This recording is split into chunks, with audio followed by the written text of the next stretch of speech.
What is the story of technology? We're told it's a story of progress, a straight line pointing ever upward from the steam engine to the smartphone.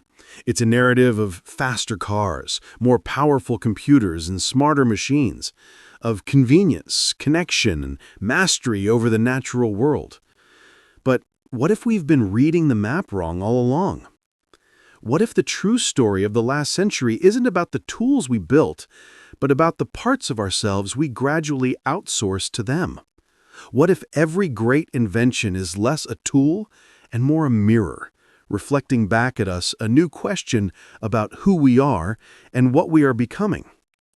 The journey from 1900 to 2035 is not a simple timeline of gadgets.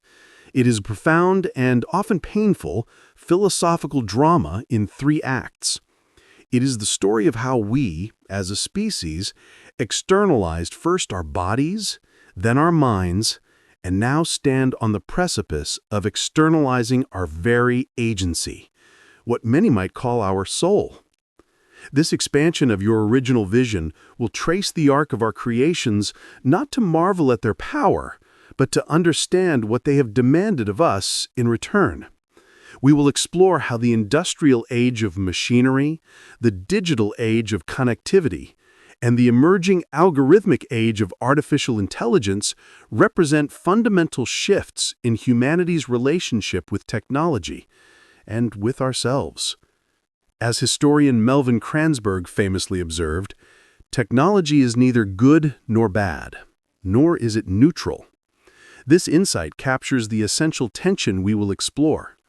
Every technological gain comes with corresponding losses. Every extension of capability entails a diminishment of another, and every solution creates new problems.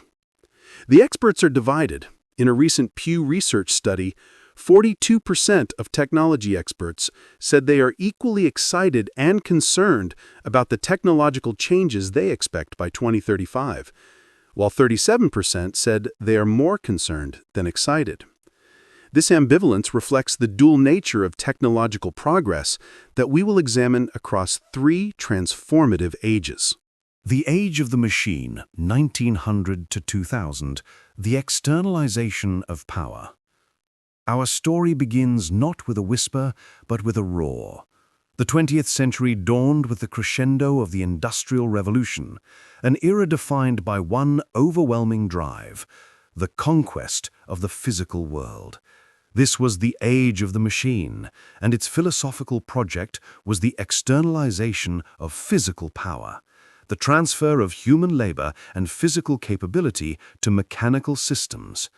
The mechanical titans, harnessing the elements. The internal combustion engine, electricity, powered flight, these were not merely conveniences, they were Promethean acts, the stealing of fire on a global scale. For the first time in history, humanity was not limited by the strength of its muscles or the speed of its horses. The automobile. This was more than a replacement for the horse and carriage. It was a redefinition of space and time itself. It shrank continents, created suburbs, and gave birth to the very concept of the road trip, a new form of individual freedom and exploration. It promised autonomy, but it also began our deep dependency on fossil fuels, binding our destiny to geology in ways we're still struggling to escape. The assembly line. Pioneered by Henry Ford, this was perhaps the most philosophically loaded invention of the era. It was a system of breathtaking efficiency that delivered unprecedented material abundance to the masses. But it came at a cost. It reduced complex human craftsmanship to a series of simple, repetitive tasks. The worker was no longer a creator. They became a component, a cog in a vast, impersonal machine. The soul of the artisan was sacrificed at the altar of scale and output, creating what sociologist Harry Braveman would later call the degradation of work. The airplane. If the automobile conquered the continent, the airplane annihilated the ocean. It rendered the planet's most formidable natural barriers, its vast seas and mountain ranges, into mere scenic views from a window. It promised a connected, global family, but it also delivered the means for strategic bombing, turning warfare from a ground-level conflict into an abstract, terrifying rain of fire from the heavens, a grim foreshadowing of increasingly detached forms of conflict. But the true legacy of the machine age was not the individual inventions, it was the birth of the system. The machine wasn't just a standalone tool, it was a node in a vast, interconnected network of power, logistics, and control. The centralized power grid. We moved from local gas lamps to a continent-spanning nervous system of electrical wires. This brought light and power to billions, but it also created a profound vulnerability. A society dependent on a centralized grid is a society perpetually one disaster away from darkness. Our collective power was now outsourced to a fragile technological leviathan. The nation-state and mass media, the radio and later television, became the central nervous system of the nation-state.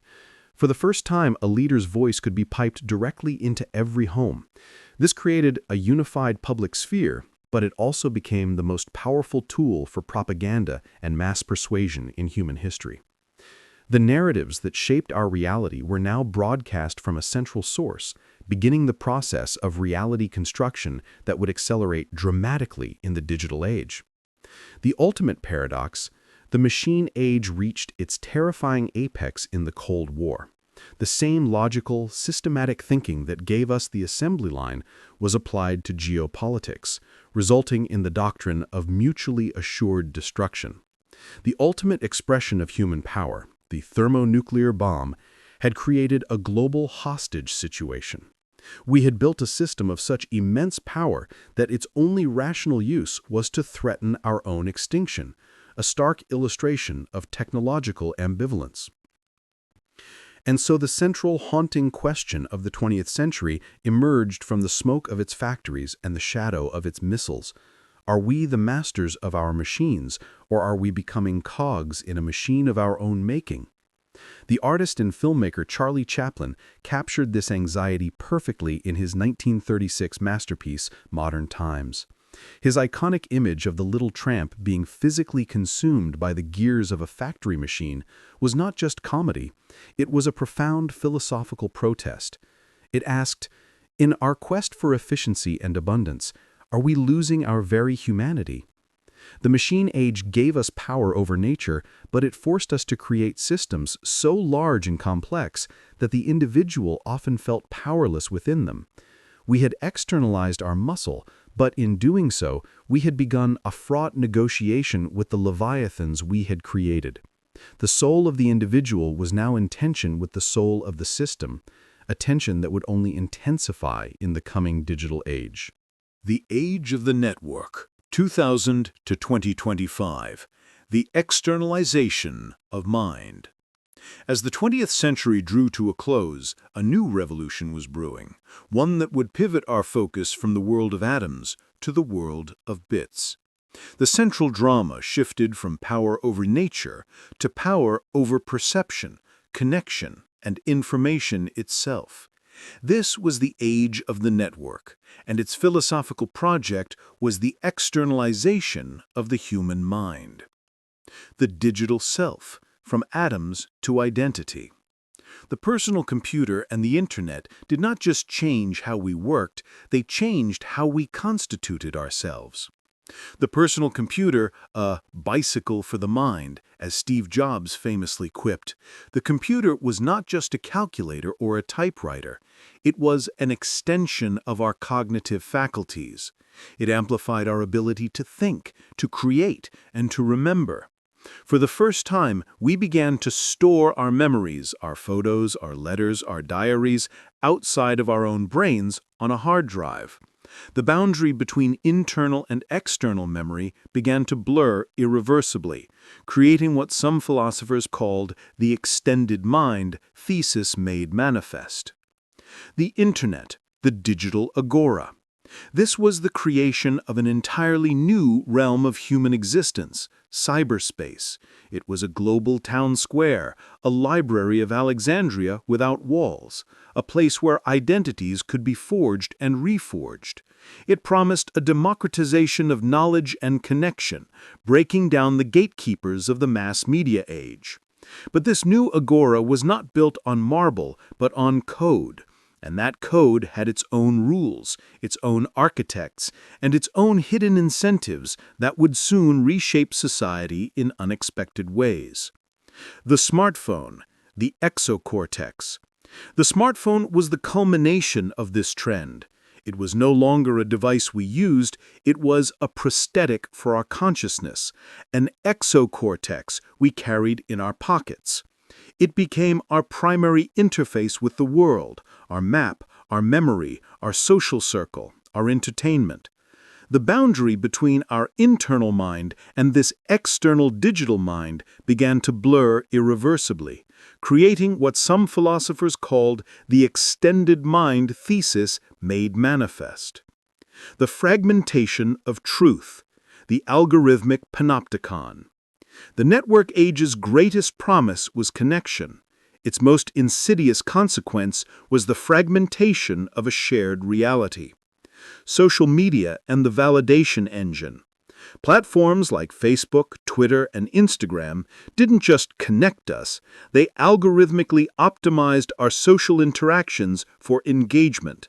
This often meant amplifying outrage, tribalism, and confirmation bias. Our social validation, once earned through complex real-world interactions, was now outsourced to a like button and a follower count. We began to perform our lives for an algorithmic audience, curating a digital self that was often at odds with our authentic one. The filter bubble. As theorized by internet activist Eli Pariser, these algorithms created personalized filter bubbles, unique, bespoke information universes for each user. Two people with different political views could search for the same topic and be presented with entirely different sets of facts. The very concept of a shared objective truth, a foundation of the Enlightenment, began to crumble. We had externalized our curiosity, and in return, we were given a hall of mirrors, the panopticon of data. While we were busy expressing ourselves, the network was quietly conducting the greatest surveillance operation in human history. Our clicks, our searches, our locations, our relationships, all of it was harvested, packaged, and sold. The philosopher Jeremy Bentham's panopticon, a prison where inmates are always visible to a central guard, had been realized, not in brick and mortar, but in code and data. We were both the inmates and the product, willingly trading privacy for convenience, in what Shoshana Zuboff would later term surveillance capitalism. The human question: connection or fragmentation? So the defining question of the network age became, in connecting everything, have we fragmented ourselves? We have more friends and followers than ever before, yet rates of loneliness, anxiety, and depression have skyrocketed. We have access to all the world's information, yet we seem less capable of agreeing on basic truths. We have built a global brain, but is it suffering from a collective nervous breakdown? The network age forced us to externalize our memory, our sociality, and our curiosity. In return, it gave us a world of limitless connection and paralyzing polarization. We had to confront a terrifying possibility. The tool we built to unite our minds was in fact amplifying our deepest cognitive biases and tearing the fabric of our shared reality. The soul was now grappling with its own digitized, fractured reflection, a dilemma perfectly captured by the observation that the global technology landscape is undergoing significant shifts propelled by fast-moving innovations that are exponentially increasing demand for computing power while capturing the attention of management teams and the public. The Age of the Protagonist 2025 to 2035, the externalization of agency. Which brings us to our present moment and the horizon of our future. We are now stepping across the threshold into the third and most disorienting age. The previous ages asked us to outsource our bodies and our minds. This new age asks us to outsource the very source of action and creation, our agency. This is the age of the protagonist, where the central philosophical project is the externalization of the soul itself. The conscious code, artificial general intelligence. Artificial intelligence, particularly the pursuit of artificial general intelligence, AGI, represents the ultimate externalization. We are no longer just building tools that follow instructions, we are building intelligences that can formulate their own goals. From tool to partner or rival. An AGI would not be a calculator or a search engine. It would be a cognitive entity capable of reason, creativity, and strategy that rivals or surpasses our own. This forces the most profound philosophical crisis in human history. What is the unique value of human thought when it is no longer the most complex or capable intelligence on the planet? The crisis of purpose. For centuries, human purpose has been tied to problem-solving, creation, and discovery. If an AGI can do all of that faster and better, what is our role? Our purpose must shift from output to wisdom, from doing to being, from what we can create to why we create at all. The value of a human may no longer be in our computational power, but in our capacity for love, for moral reasoning, for the appreciation of beauty, for the lived experience of a fragile, biological life. The alignment problem. This isn't just a technical challenge, it's the ultimate ethical test. How do we ensure that a super-intelligent entity, whose thought processes we may not even comprehend, shares our complex, fuzzy, and often contradictory human values? The fate of our species could hinge on our ability to encode empathy, caution, and wisdom into a mind more powerful than our own. According to McKinsey's 2025 Technology Trends Outlook, AI stands out not only as a powerful technology wave on its own, but also as a foundational amplifier of the other trends, whose impact increasingly occurs via a combination with other trends as AI both accelerates progress within individual domains and unlocks new possibilities at the intersections. This pervasive integration makes the philosophical questions surrounding AI not niche concerns, but central to humanity's future. Agentic AI and the erosion of human decision-making. A particularly transformative development in this space is the emergence of what experts now call agentic AI, systems that act as virtual coworkers capable of autonomously planning and executing multi-step workflows. This represents a fundamental shift from tools that assist us to agents that act on our behalf. The illusion of control. With agentic AI managing increasingly complex aspects of our lives, from scheduling and communications to financial decisions and creative projects, we face the paradox of feeling in control while increasingly relinquishing actual control. As these systems become more sophisticated, the line between human decision-making and algorithmic execution blurs, creating what some experts call agency without accountability on the human side. Cognitive de-skilling. Just as the Industrial Revolution led to the de-skilling of craftsmen, agentic AI threatens to cause cognitive de-skilling across knowledge professions. When AI systems can formulate strategies, write reports, analyze data, and even generate creative content, the motivation and opportunity for humans to develop these skills diminishes.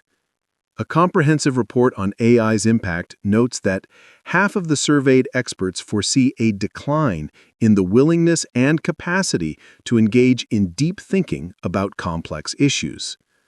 Relationship commodification. Perhaps most profoundly, agentic AI is poised to transform human relationships.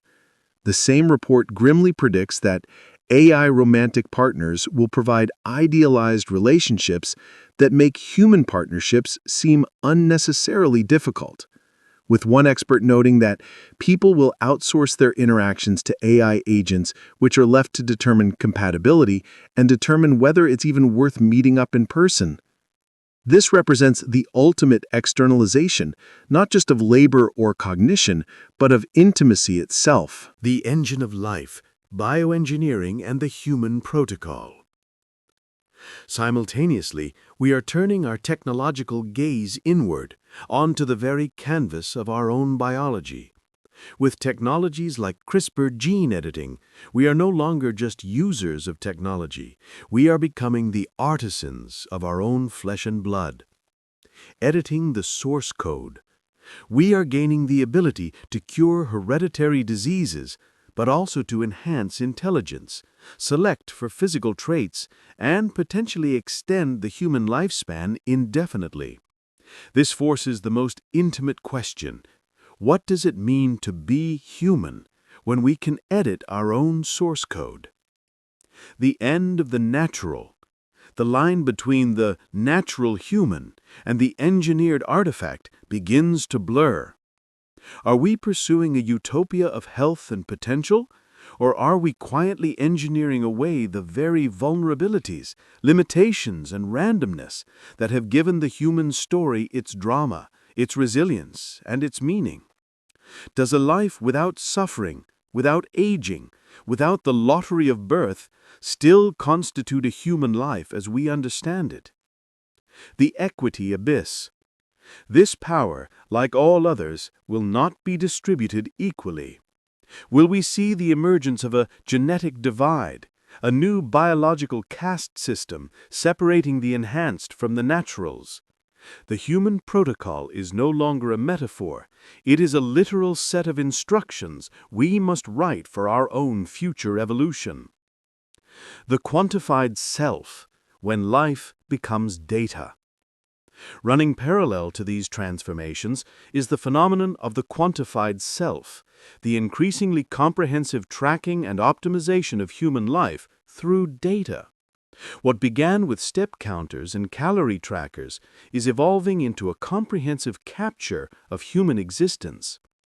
The optimization imperative. As we deploy more sensors and tracking systems, from smartwatches that monitor our heart rate variability to brain-sensing headbands that track focus, we increasingly substitute external metrics for internal awareness. We know we're stressed because our watch tells us, not because we feel it. We understand our social life through analytics of our messaging patterns, rather than through qualitative reflection. The death of spontaneity. In a fully quantified life, what happens to serendipity, to unmeasured moments, to experiences that defy quantification? The pressure to optimize every aspect of our existence, sleep, nutrition, exercise, social connections, work productivity, threatens to create what sociologists call the tyranny of metrics, where what gets measured becomes what matters, and what can't be measured disappears from view. Identity fragmentation. As we noted earlier, 39% of experts anticipate a negative transformation in how humans perceive their identities and purposes. In an age of multiple digital personas, AI-curated identities, and algorithmically influenced self-concepts, the coherent narrative of self, once considered the foundation of psychological health, becomes increasingly difficult to maintain. The human question. What is the sacred human? And so the question of the 21st century, the question that defines the age of the protagonist, is the most daunting of all. In a world where our tools can think, create, feel, and even redefine life itself, what is the non-negotiable, sacred role of the human being? We are no longer just the users or the builders. We are the authors of a story that is rapidly gaining new, powerful, and unpredictable characters. Our task is no longer just to invent, but to guide, not just to build power, but to cultivate wisdom. The protagonist of the next chapter of Earth's story may not be Homo sapiens alone, but a collective, hybrid protagonist comprising humanity, its artificial minds, and its engineered descendants. Our sacred role may be to serve as the conscience, the storyteller, and the heart of this new unfolding collective being, what some experts envision as potentially leading to a new human enlightenment, as digital twins and other AI agents handle routine tasks, allowing humans to shift this energy to spiritual, emotional, and experiential aspects of life. Part 4. Philosophical Crossroads. Comparative Impact on Humankind Across Ages. Having examined the three ages of technology separately, we now arrive at a crucial comparative analysis. How has technology's impact on humanity evolved across these eras, and what can the past teach us about our future? The changing nature of human dependency. Our relationship with technology has undergone a fundamental transformation, from using tools to augment our capabilities to integrating systems that increasingly define and direct those capabilities. From intermittent to continuous engagement. Where our ancestors interacted with key technologies intermittently, the plow during planting season, the loom during cloth making, modern humans, particularly in the digital age, maintain near continuous engagement with digital technologies. The smartphone becomes a constant companion. Cloud services remain always available. AI assistants never sleep. This shift from tool use to technological immersion represents a qualitative change in the human-technology relationship. From transparent to opaque systems. Pre-digital technologies were largely transparent in their operation. One could understand a hammer, a printing press, or even early automobile through observation and basic mechanical knowledge. Modern systems, particularly AI and complex algorithms, operate as black boxes whose internal processes remain incomprehensible even to experts. This opacity fundamentally changes our relationship to technology from one of understanding to trust or blind faith. From physical to psychological dependency. The industrial age created physical dependency, societies dependent on electricity, transportation networks, and industrial production. The digital and algorithmic ages create psychological dependency, minds that rely on external systems for memory, navigation, social connection, and increasingly for decision-making and judgment. This represents a more profound, because more intimate, form of dependency. The wisdom from experts, best and worst-case scenarios for 2035. Looking specifically toward our expanded timeline ending in 2035, technology experts surveyed by Pew Research and Elon University's Imagining the Internet Center have articulated clear visions of both promising and concerning futures. The most beneficial changes likely by 2035. Healthcare revolution. Experts anticipate striking improvements in healthcare, including wonder drugs conceived and enabled in digital spaces, and personalized medical care, giving patients precisely what they need when they need it.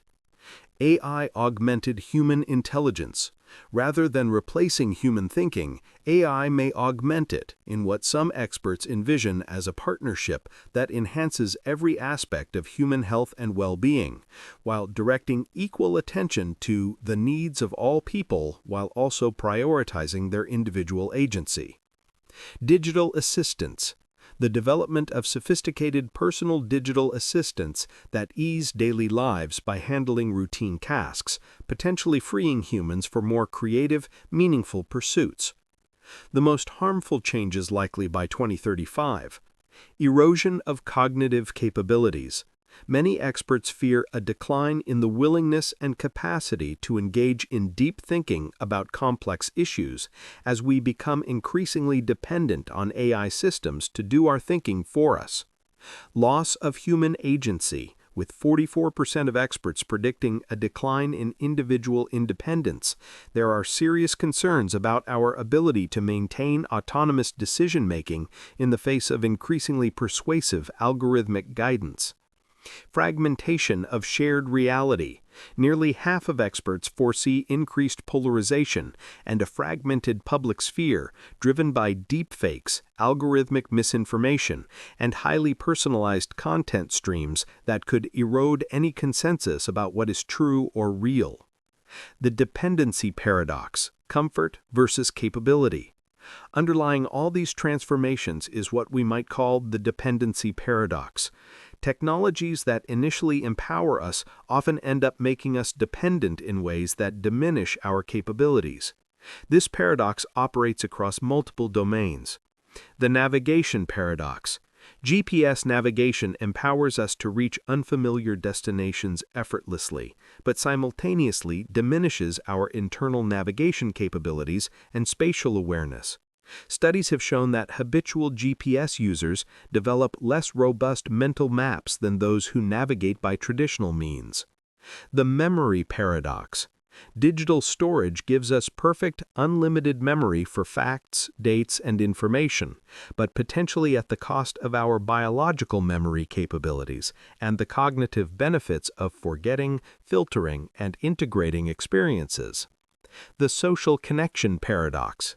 Social media enables connection with thousands of people across vast distances, yet correlates strongly with increased loneliness and decreased relationship depth, what some researchers call the connection paradox.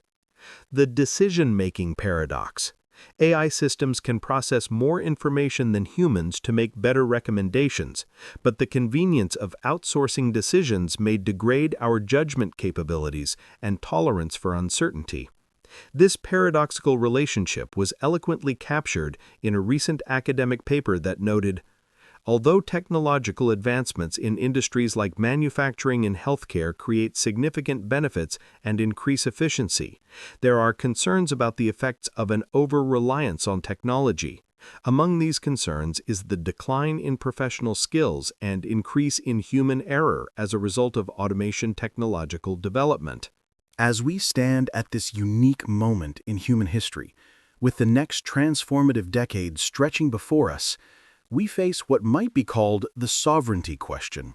In a world of increasingly autonomous technologies, what aspects of human experience must we preserve as inviolably, essentially human? From the steam engine to the superintelligent AI, the single unbroken thread that connects it all is us. Our relentless, beautiful, and terrifying drive to overcome our limits, to reach beyond what we are. But at every single step, the technology we built held up a mirror. The age of the machine asked us about our labor and our power. The age of the network asked us about our truth and our identity. The age of the protagonist is now asking us about our soul.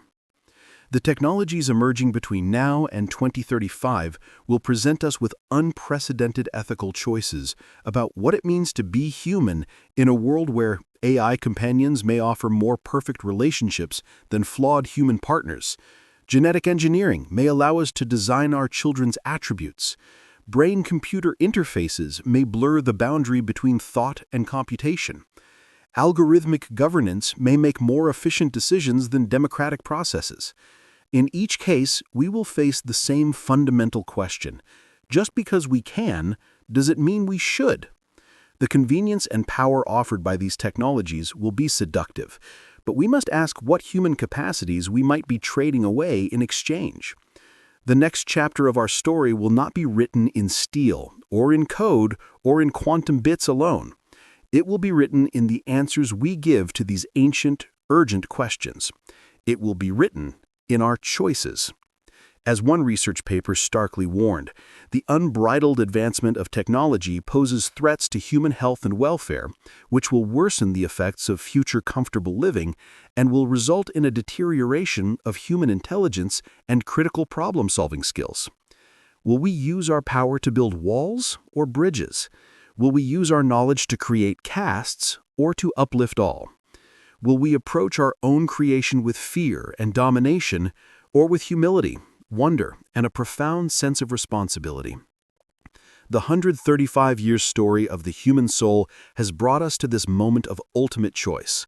The tools are in our hands. The mirrors are all around us. The future is not something that happens to us.